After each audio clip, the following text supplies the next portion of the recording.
যুক্তরাষ্ট্রের সঙ্গে চলমান উত্তেজনার মধ্যেই সামরিক মহড়া শুরু করেছে ভেনেজুয়েলার সেনাবাহিনী। উপকূলীয় এলাকার এই মহড়া নিজেদের সার্বভৌমত্ব ও অভ্যন্তরীণ নিরাপত্তা রক্ষার লক্ষ্যে আয়োজন করা হয়েছে বলে জানায় দেশটির প্রতিরক্ষা মন্ত্রণালয়। কোনো হুমকি দেশকে অস্থিতিশীল করতে পারবে না বলে মন্তব্য করেন প্রতিরক্ষা মন্ত্রী ভ্লাদিমির পাদ্রিনো লোপেজ।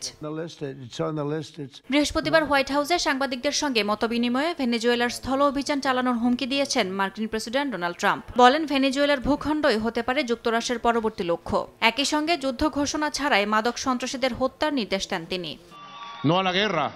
এদিকে ট্রাম্পের এমন হুঁশিয়ারির পর ক্ষোভে ফেটে পড়েন ভেনেজুয়েলার প্রেসিডেন্ট নিকোলাস মাদুরো। কারাকাসের ভূমি কেউ ছুঁতে পারবে না বলে পাল্টা হুঁশিয়ারি দেন তিনি। এক সাক্ষাৎকারে মাদক পাচারের অভিযোগ নাকচ করে বলেন, ভেনেজুয়েলার 90% মানুষ যুক্তরাষ্ট্র সরকারের হুমকি প্রত্যাখ্যান করেছে। সশস্ত্র প্রতিরোধেরও আভাস দিয়েছেন মাদুরো।